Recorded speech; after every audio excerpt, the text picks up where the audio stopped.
says, and I say again, Alav Shalom, that sometimes a person goes throughout his day, and he says, today was just like a regular day, regular boring day.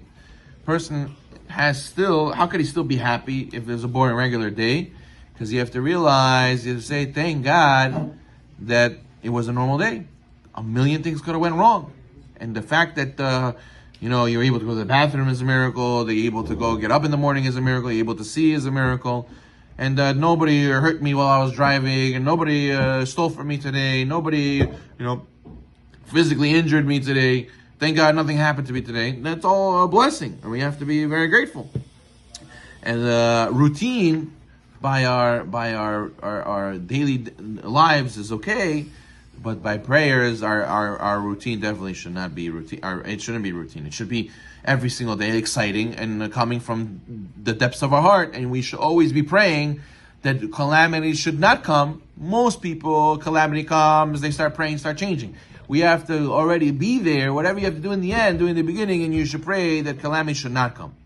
As famous, the story goes, that there was a problem with the border between Poland and Lithuania.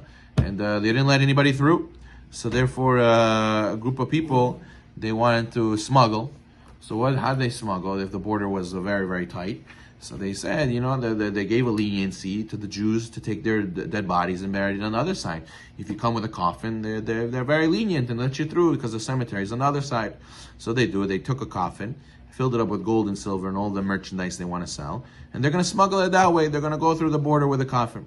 So it's such a genius idea. They got so many businessmen to chip in and to smuggle together. So you have a group of 6-7 guys carrying a coffin, walking up to the border.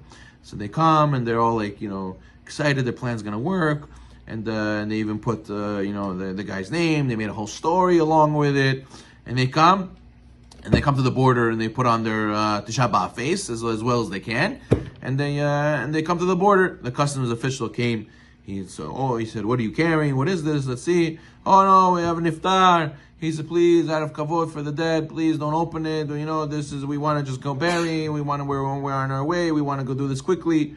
So then they worked. It worked. Eventually, it worked, and then they started doing this as a business. They started saying, they became the Smuggler Brothers, and they made a chapel, and they made a this, they made a that. We're going to go and we'll transport your dead for you.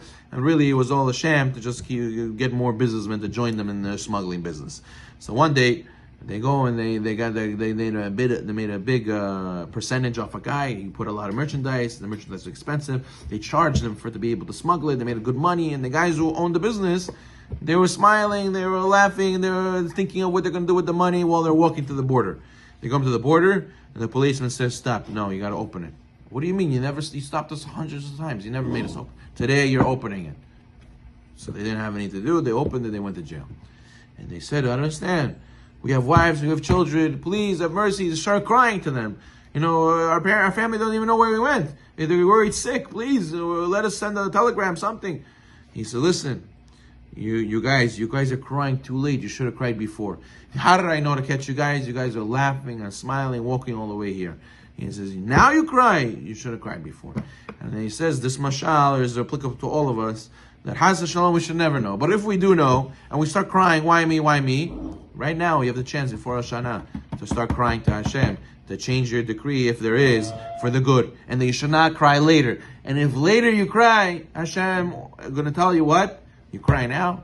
You had the chance before. You were smiling, laughing, walking into Rosh Hashanah like everything's okay. And now you cry. You should have cried before. Should we zocheh to realize if everything goes okay, that's something to be proud about. That's something to be happy about. And there's so many things that go wrong.